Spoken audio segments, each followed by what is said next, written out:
အားလုံးပဲမင်္ဂလာပါခင်ဗျာဒုက္ခမှာပြန်လည်ကြိုဆိုလိုက်ပါရစေဒီနေ့မှာတော့ကျွန်တော်တို့ရဲ့ပြည်သက်ကြီးအတွက် Dr. Stone Season 1 Episode 1လေးကို recap လုပ်ပေးသွားချင်ပါတယ် Dr. Stone anime ကကျွန်တော်တို့လူငယ်ပေါက်စားရေးအတွက်စေပန်းဖြည့်စရာတွေ့တော့စရာအတွင်းနေချက်စရာကောင်းတဲ့ series တစ်ခုဖြစ်ပါတယ် Dr. Stone က anime မှာဆိုရင် Season 4ခုတောင်ရောက်နေခဲ့ပြီဖြစ်ပါတယ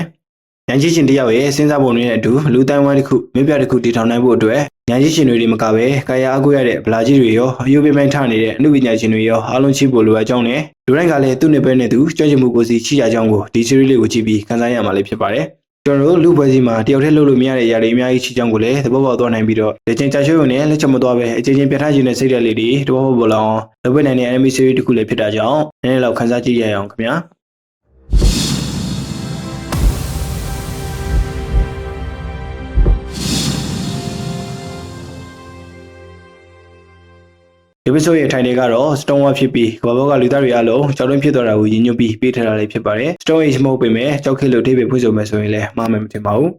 ဒီပိုင်းလေးရဲ့အစမှာထားရှိဆိုတဲ့လူတစ်ယောက်ကအော်ဂျီဟစ်ချက်နဲ့ဆန်ခုလိုချိနေတဲ့တက်ခွန်းကန်းလေးကိုဝင်လာခဲ့ပါတယ်ဝင်ချင်းပဲသူ့အတန်ကျဲကြီးနဲ့ဆန်ခုနာမည်ကိုခေါ်ပြီးတော့သူငန်းလေးလောက်မျိုးသိပ်ထားတဲ့အချစ်တွေကိုယူစရိယဆိုတဲ့ကောင်မလေးကိုဖွင့်ပြလိုက်မယ်လို့ပြောနေပါတယ်ဆန်ခုကတော့ထိုက်ကျူကိုအတန်ဝုတ်ကွဲအောင်အော်ပြီးတက်ခွန်းကန်းလေးကနေအားပေးနေမယ်လို့ပြောနေပါတယ်နောက်ထိုက်ကျူကတော့ပြောနေလို့ပြောမှမသိပဲတကယ်လားလို့ပြန်မေးနေရှာပါတယ်ဒီမှာတစ်ခုပြောချင်တာကဆန်ခုနဲ့ထိုက်ကြီးကငယ်တဲ့ပေါင်းလာတဲ့တကယ်ချင်းအရင်းကြီးတွေဖြစ်ပါတယ်။ဒါကြောင့်မို့ဆန်ခုနဲ့ထိုက်ကြီးကအရန်ခင်ကြတဲ့တကယ်ချင်းနှစ်ယောက်လည်းဖြစ်ပါတယ်။ဆန်ခုကထိုက်ကြီးကိုမင်းဟာအားပေးရတာတစ်စက်မှမရှိဘူးစော်ပင်းရဲ့လို့ပြောနေပါတယ်။ထိုက်ကြီးကယူစရိယကိုကြက်နေကြတာ9နှစ်လောက်ရှိနေပြီမဲ့ခုမှဈေးဥပေါက်ပြီးဖွံ့ဖြိုးဖို့လုပ်နေတာဖြစ်ပါတယ်။ဒါကိုဆန်ခုကသိတာကြောင့်ငပိန်းလို့ခေါ်နေတာဖြစ်ပါတယ်။ဒီလိုပါပဲအပြင်လောက်ကကျွန်တော်တို့တွေမှာလည်းတိတ်ရှိပြီးပြောပဲထားခဲ့တဲ့ဇလန်းလေးတွေနည်းနည်းများတော့ချိကြမှာပါ။ဒီလိုဆိုကျွန်တော်တို့လည်းဆန်ခုပြောသလိုငပိန်းတွေများဖြစ်နေကြပြီလား။အဲ့တော့မှတော့ဆန်ခုကဖယ်ရမွန်တက်ကိုမြင့်နေပေးပြီးကိုဗစ်တိုင်အပြည့်ရှိတဲ့အခြေစိတ်ဆိုတာကိုပြေးမယ်လို့ပြောလိုက်ပါတယ်။အဲ့ဒါနဲ့ဆိုအမြင်နိုင်ကြီးက10 million ရာခိုင်နှုန်းပဲလို့လည်းပြောလိုက်ပါသေးတယ်။ဒါမဲ့ထက်ကျူကတော့လူရွေးလေးပြီးပြီးပဲစေးယူတွေကိုသွင်းပြလိုက်ပြီးယူတဲ့ကိုဖွံ့ဖြိုးဖို့အတွက်ထွက်သွားခဲ့ပါတယ်။ဒီမှာတစ်ခုပြောချင်တာကဖယ်ရမွန်ဆိုတာ anime ဆိုတဲ့တရားဝါတွေကနေထုတ်ယူရရှိပြီးတော့မျိုးစိတ်တွေတရားဝါတွေကိုမိတ်လက်ဖို့အတွက်ဆွဲဆောင်နိုင်တဲ့ chemical substance တစ်မျိုးဖြစ်ပါတယ်။ဓာတ်ခွဲခန်းတွေကငွေကျွန်းတွေကတော့တကယ်ပဲအခြေစိတ်လာလို့ဆန်ခုကိုမေးနေကြပါတယ်။ဒါမဲ့ဆန်ခုကတာမန်ဂက်ဆိုလင်းအရေးတစ်ခုသာဖြစ်ကြောင်းပိုလီတင်းရဲ့ molecular structure ကိုစဉ်းစားကြည့်ပြီးမြုံနဲ့ခွဲနိုင်ကြောင်းပြန်ပြောနေပါတယ်။ဟိုက်ဒရိုကာဗွန်ကိုဖယ်ထားပြီး plastic တွေကိုခြေရှုရမှာသုံးတဲ့တာမန်ဂက်ဆိုလင်း molecule တက်တာဖြစ်တယ်လို့ရှင်းပြနေပါတယ်။ဒီလိုဆိုထိုက်ကျူတာတောက်မြင်တေးမသွားနိုင်ဘူးလားလို့အားလုံးကဝိုင်းမိကြတဲ့အခါမှာဆန်ခုကထိုက်ကျူကြောင့်သူကောင်းကောင်းသိတာမို့မတောက်ဘူးဆိုတာ100 billion ရာခိုင်နှုန်းသိကြတယ်လို့လည်းပြောလိုက်ပါသေးတယ်။အဲ့တော့မှတော့ထိုက်ကျူဖွံ့ဖြိုးမဲ့ယူစရိယကိုပြပေးပါတယ်ယူစရိယကခမပင်လေးနားမှာစောင့်နေတာဖြစ်ပြီးတကယ်ချင်းတွေကထိုက်ကျူကိုညှင်းခံရမယ်လို့ပြောနေကြပေမဲ့ဆန်ကူကတော့ထိုက်ကျူအညှင်းမခံရမှာကိုတခြားသူတို့ထက်ပိုသိနေခဲ့ပါတယ်ဒီမှာတစ်ခုကြည့်တာကထိုက်ကျူဆန်ကူနဲ့ယူစရိယတို့ကတကယ်ချင်းတွေဖြစ်ပြီးတကယ်ချင်းတိုင်ယူစီလေးပြတ်မှာဆိုတဲ့အတွက်ထိုက်ကျူကဖွံ့ဖြိုးပဲနေခဲ့တာဖြစ်ပါတယ်တကယ်ချင်းအချစ်ဆိုပါတော့ဗျာဒီလိုနဲ့ထိုက်ကျူဖွံ့ဖြိုးဖို့လုပ်နေတော့မှအစိမ်းရောင်လေးနိုင်တစ်ခုကိုမြင်လိုက်ရပါတယ်ထိုက်ကျူကယူစရိယကိုခံပါပင်ကိုဖက်နေဆိုပြီးသူကတော့အခြေကနေကောက်ွယ်ပေးနေပါတယ်ခံပါပင်ဆိုတာမြန်မာလိုဆိုရင်တော့ပယုတ်ပင်ဖြစ်ပါလိမ့်မယ်ကျွန်တော်လည်းတေချာတော့မသိပါဘူးအဲ့နောက်မှာတော့ကမ္ဘာပေါ်ကလူသားတွေအားလုံးကြောက်တုံးနေဖြစ်ကိုပြောင်းခံလိုက်ရပါတော့တယ်အားလုံးဆိုမှအားလုံးအကိုကြောက်တုံးနေဖြစ်သွားကြတာဖြစ်ပြီးတိရစ္ဆာန်တွေကတော့ပုံမှန်တိုင်းပဲကြံခဲ့ပါတယ်လူသားအလုံးကြောက်ရွံ့တွေဖြစ်သွားခြင်းမှာလက်မချိုးတဲ့သူကတော့ထိုက်ကျူပဲဖြစ်ပါတယ်ထိုက်ကျူကသူမသေးသေးဘူးဆိုပြီးပြောနေကစစ်စစ်ရောက်ကိုဖွံ့ဖြိုးမိတာတင်နိုင်မယ်လို့လည်းကြုံဝနေပါတယ်ဒါမဲ့လူကတော့ကြောက်တုံးဖြစ်နေစေပါဆယ်လေးကနေပြောနေတာဖြစ်ပါတယ်ဒီမှာတစ်ခုပြောချင်တာက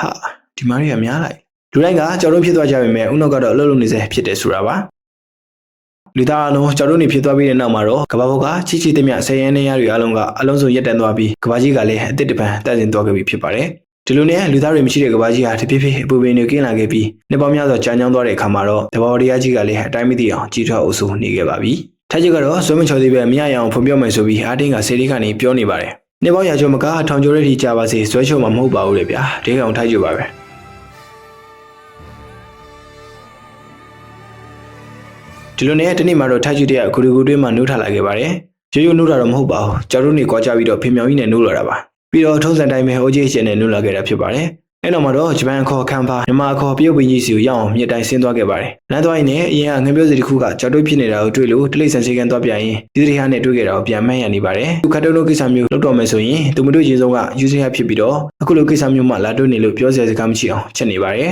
်ဖြစ်ချင်တော့ယူရီဟာကလည်းသူ့လိုပဲကြောက်တုံးမဲ့ရုပ်ကလေးကိုစေကန်လာပြတာဖြစ်နေပါတယ်အဲ့တော့လက်ရှိပြစ်စုံပိုင်းကိုပြောင်းသွားပြီးသူရန်ထွက်ကျင်နေတဲ့ယူစရီဟာကိုထုတ်လိုက်ရပါတယ်ဆောင်းနာပြောလိုက်တဲ့ငကလေးတွေကြောက်ရွံ့ဖြစ်သွားတာကဆန်းခုတို့ကြောက်ရွံ့မဖြစ်ခင်လာပိုင်းလိုအပ်ဖြစ်ပါတယ်အစိမ်းရောင်လေးတဲ့ကြောင့်ကြောက်ရွံ့ဖြစ်သွားတာတွေကလူသားအလုံးနဲ့ပြန်လောင်းငှက်တွေပဲဖြစ်ပါတယ်အခြားတက်လိဆန်တွေကတော့ပုံမှန်တိုင်းဘာမှဖြစ်မသွားခဲ့ပါဘူး စီရီယာကတော့ဘာမှပြောင်းလဲမှုမရှိပဲပြုတ်ပင်ကြီးကိုဖတ်ထားခဲ့တော့အတိုင်းလေးပါပဲပြောင်းလဲတော့တဲ့ကတော့ပြုတ်ပင်ကြီးကအကြီးကြီးဖြစ်လာတာပါထိုက်ကျကတော့ရီစီရီယာအသက်ရှင်နေလို့ပြောသွားခဲ့ပြီးတော့သူပြောချင်တဲ့စကားတွေကိုတဝါကြီးပြောနေခဲ့ပါတယ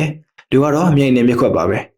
အဲ့နောက်မှာတော့ရီစီရီယာအနာကိုသွားပြီးသူ့ကိုမရရအောင်ကယ်မယ်လို့ခရီးတွေပေးနေပြန်ပါတယ်ကယ်မယ်လို့သာပြောနေပေမဲ့အခုချိန်မှာထိုက်ကျလို့နေတာဘာမှမရှိပါဘူးထိုက်ကျကပြောရင်းဆိုရင်းနဲ့မထင်မှတ်ထားပဲရီစီရီယာနောက်ကတစ်ပင်ကိုရီမှာစာရေးထားတာကိုတွေ့လိုက်ရပါတယ်အဲ့စာကတော့မြေအောက်ပန်းကိုဆင်းရဲတော့ဆောက်ရဆိုတာပါပဲဒီလိုနဲ့ထိုက်ကျတယောက်အပြေးလွှာမြေကြောင်းတစ်လျှောက်ဆင်းလာခဲ့ပြီးတဲ့နောက်မှာတော့ငွေချင်းလာမအောင်မျိုးရဲဆန်းကူတယောက်ကိုတွေ့လိုက်ရပါတယ်ထိုက်ကျတယောက်ကတော့ဖျော်ကြီးနဲ့ဆန်းကူကိုပြေးဖက်ပါတော့တယ်ဆရာသမားဆန်းကူကတော့အခုနေ့အော်တိုဘာလ9ရက်9938ခုနှစ်ဖြစ်ပြီးမိထက်က6လစောပြီးအလုပ်တွေလုပ်နေခဲ့ရတာလို့လည်းပြောနေပါတယ်ဒါကိုထိုက်ကျကလက်ချုပ်ပြီးရေးတွေ့နေတဲ့အချိန်မှာဆန်းကူကငါတို့ကြောက်တွင်းဖြစ်နေခဲ့တာနှစ်ပေါင်း3900လောက်ရှိပြီလို့ပြောလိုက်ပါတယ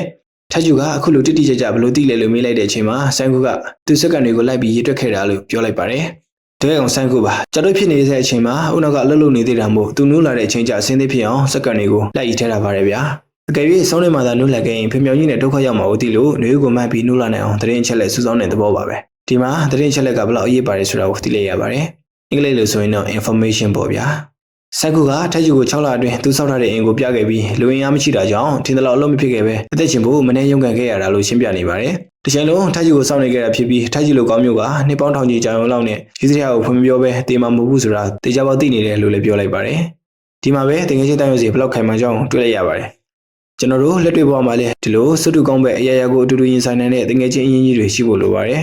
အားလုံးမှာလည်းတရားလို့တော့ရှိကြမှာပါအဲ့နောက်မှာတော့ထိုက်ကျူကတွေ့ရခွေးရမယ့်ပိုင်းနေမင်းလောက်ကွာအလုပ်ကျရင်ငါတာဝန်ထားဆိုပြီးပြောပါတယ်ဆန်းကူကတော့ကြောက်ဖြစ်ရခြင်းနောက်ွယ်ကတရားခံကိုတိတ်ပင်ပညာနဲ့ဖော်ထုတ်ပြီးလူသားတွေကိုကယ်တင်မယ်လို့ပြောလိုက်ခါလူဖွဲ့စည်းတစ်ခုကို၃ညကနေတည်ထောင်ဖို့အတွက်တာမန်ချာတီလေးနှစ်ကောင်ဖြစ်တဲ့သူနဲ့ထိုက်ကျူကခိတရဲ့ RNA အေဝဖြစ်သွားပြီလို့ဆိုလိုက်ပါတယ်အဲ့နောက်မှာတော့ဆန်းကူရဲ့လက်သုံးစကားဖြစ်တဲ့ဒီလိုကြတော့လေပြောစရာကောင်းသားပဲဆိုပြီးပြောလိုက်ပါတယ်ထိုက်ကျူကတက်လို့အင်မတန်ကောင်းတဲ့သူတယောက်ဖြစ်ပြီးတော့တွေ့ခေါ်ပိုင်းမှာအင်မတန်အားနည်းပါတယ်တစ်ဖက်မှာတော့ဆန်းကူကငချိုလေးဖြစ်ပေမဲ့တွေ့ခေါ်ပိုင်းနဲ့တိတ်ပင်ပညာမှာတစ်ဖက်ခဲကတော်တဲ့သူတယောက်ဖြစ်ပါတယ်ဒီလိုစကြင်ပဲလူနှစ်ယောက်ကတငယ်ချင်းကြီးတွေဖြစ်နေတာကတော့စဉ်းစားစရာပါပဲတယောက်မရှိတဲ့အရာကတယောက်မှရှိနေလေတော့တွဲဖက်ညီတယ်ပဲပြောအောင်ပါပေါ့ဗျာဒီလိုနဲ့ထိုက်ကျူကအစာချပွေးလူတယောက်နဲ့တွေ့ခဲ့ပါတယ်လူတော့မဟုတ်တော့ဘူးကြောက်တွဲဖြစ်နေပါပြီအဲ့ဒီလူကတော့အတမဆုံးထထန်းကျောင်းသားဆိုတဲ့ဂုံပုတ်ကိုရထားတဲ့ချီချူစုကာစာဆိုတဲ့သူပဲဖြစ်ပါတယ်အဲ့နောက်မှာတော့ဂူတူကိုတွေ့ပါတယ်ဂူထဲမှာမျိုးတစ်ခုနဲ့လင်းတို့ရှိကရတဲ့ network ကိုခံတတ်တာတွေ့တော့သူတို့နောက်ထပ်အသက်ရှင်တဲ့သူကြီးတဲ့ဆိုပြီးထိုက်ကျူတယောက်ထင်သွားပါတယ်ဒါမဲ့ဆန်းကူရောက်လာပြီးအဲ့ဒါငါလှုပ်ထတာဟာလို့ပြောလိုက်ပါတယ်တကယ်အောင်ထိုက်ကျူပါအဲ့နောက်မှာတော့နှစ်ပေါင်း3900ကြာပြီးမှကြောက်ဖြစ်နေရနေနိုးရနေတာဘာကြောင့်လဲလို့ဆန်းခုကမေးလိုက်ပါတယ်ကြောက်တော့နေဆွေးသားလို့လားလို့ထိုက်ကျူကပြန်မေးလိုက်တော့ဒီလိုထူးဆန်းတဲ့ဂုံကုတွေဆွေးပြီးကြွားကြတာဘာကြောင့်လဲငါတို့နှစ်ယောက်လုံးနှစ်ပေါင်း3900ကြာပြီးမှ6လပဲချပြီးလွတ်မြောက်နိုင်တာကတော့တိုက်ဆိုင်တာပဲလားဒီလိုတိုက်ဆိုင်တာကပဲတန်စရာဖြစ်เสียကောင်းလို့မနေဘူးလားလို့ဆန်းခုကထပ်ပြောပြန်ပါတယ်အဲ့နောက်မှာတော့တိုက်ဆိုင်မှုရဲ့နောက်ွယ်မှာရုပ်တည်ရှိတဲ့အဖြစ်တစ်ခုအမြဲရှိတယ်လို့ဆိုပါတယ်ဆန်းခုနဲ့ထိုက်ကျူနှစ်ယောက်လုံးကဒီကူထဲမှာပဲလာတိုင်းနေကြတာဖြစ်ပြီးတော့ဂူဘူကနေကြတဲ့အရေးတွေကလည်းလင်းတို့ချွေတွေကနေရလာတဲ့ nitric acid ဖြစ်တယ်လို့ဆန်းကူကပြောပါတယ်။ဒါပေမဲ့ထိုက်ကျူကတော့ဒီဇက်မှာသိတဲ့ပုံမပေါ်ပါဘူး။ဆန်းကူကမင်းကိုရှင်းပြနေရင်ချေကိုနာပဲဖတ်တင်မယ်ဆိုပြီးလက်တွေ့ဆန်းပြပါတယ်။ဆန်းကူကဂူတွေကရတဲ့ nitric acid တွေနဲ့ကြောက်တုံးဖြစ်နေတဲ့ငှက်တွေကိုအများကြီးဆက်သက်မှုတွေလုပ်ခဲ့ပြီးပါပြီ။ဒါပေမဲ့အခုချိန်လေးကိုအောင်မြင်မှုမရခဲ့သေးတာပါ။ဒေသမှုတွေကလို့ဖို့ကလည်းဗပစ္စည်းမှမရှိတော့မှုတိုင်ပတ်နေတယ်လို့ဆိုပါတယ်။ဒါဆိုကဘာပေါ်မှာအသက်ပညာနဲ့တော့ဖြည့်ရှင်းလို့မရတဲ့အရာတွေရှိသေးတာပေါ့လို့ထိုက်ကျူကပြောလိုက်တဲ့အချိန်မှာ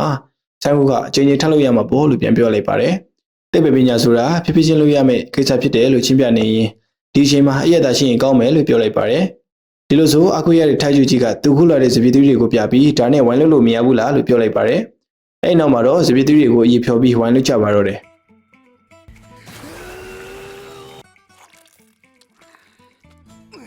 သူတို့လှုပ်ထားတဲ့ဝိုင်းကိုစမ်းတောက်ဖို့လုပ်ကြတော့ထိုက်ကျူကငါတို့အသက်မပြေပဲတောက်လို့ဖြစ်ပါမလားလို့မေးတော့ဆန်းကူကငါတို့အသက်က3900တောင်ကျော်နေပြီလို့ပြောလိုက်ပါသေးတယ်။အဲ့နောက်မှာတော့အရေးရဖို့အတွက်နောက်တစ်ဆင့်ကိုပြုလုပ်ကြပါတယ်။မက်ဆိုပိုတေးမီးယားလူဖွဲ့စည်းခေတ်ကတော့မြို့နဲ့အရက်ကိုရအောင်ချက်ချသေးတယ်မို့မရစေရအကြောင်းမကြည့်ဘူးလို့ဆန်းကူတယောက်ပြောနေတော့မှသူလှုပ်ထားတဲ့မြို့ကြီးကကွက်တော့ခဲ့ပါတယ်။အဲ့နောက်တော့မရမချင်းတစ်ခေါက်ပြီးတစ်ခေါက်စူးစမ်းပြီးလုပ်နေကြပါတယ်။တစ်ဖက်မှာလည်းကြောက်တွင်းတွေကိုပြန်ပြီးအသက်သွင်းနိုင်တဲ့ပြန်လဲချင်းတိုင်းကြီးစေးရီကိုစမ်းသပ်ရင်းနဲ့ပေါ့။ဒီလိုနဲ့အချိန်လေးတစ်ဖြည်းဖြည်းကုန်ခဲ့ပြီးတဲ့နောက်မှာတော့သူတို့လိုချင်နေတဲ့အရက်ကိုရရှိခဲ့ပါတယ်။အဲ့နောက်မှာတော့ဆန်းကူရန်လိုချင်နေတဲ့ night ကိုအရက်ကရတဲ့အယ်ကိုဟောနဲ့ဒီနဘိုးကရတဲ့ nitric acid ကိုအချိုးကျပေါင်းဆက်ပြီးတော့ရရှိသွားခဲ့ပါတယ်။ဒီလိုနဲ့ပဲကြောက်တွင်းဖြစ်နေတဲ့ငှက်ကလေးတွေကိုစမ်းသပ်ကြတယ်ပေါ့။အခြေတည်းကြောင်အောင်ဆောင်းပြီးတဲ့နောက်မှာတော့ဒီတစ်ခါလဲချုံးမြန်ပြီလို့ထင်လိုက်ပေမဲ့စက်တမှုကနောက်ဆုံးမှာတော့အောင်မြင်သွားခဲ့ပါတယ်။ဆန်းကူရဲ့စမ်းသပ်မှုကတစ်နှစ်တောင်ကြာသွားခဲ့တာပါ။ဒီပိုင်းလေးရဲ့အဆုံးသတ်မှာတော့စိတ်ကူးရင်ကိစ္စတွေကိုတိတ်ပမညာနဲ့အနိုင်ယူပြမယ်လို့ဆန်းကူတယောက်ကြုံဝိုင်းရင် ဒီလိုကြတော့လည်းပြောစရာကောင်းတာပဲဒီပိုင်းလေးကတော့ဒီမှာပဲဆုံးသက်သွားပါပြီနောက်လာမယ့်ပိုင်းလေးတွေကိုလည်းအားပေးကြပါအောင်လို့အမှာတော်ပိုင်းဗီဒီယိုလေးကိုဒီမှာပဲအဆုံးသတ်လိုက်ချင်ပါတယ်အားလုံးလည်းစိတ်ချမ်းသာခြင်းကိုယ်ကြီးကြံ့မာခြင်းနဲ့ပြည့်စုံလို့ကြိုးခုန်နိုင်ကြပါစေခင်ဗျာ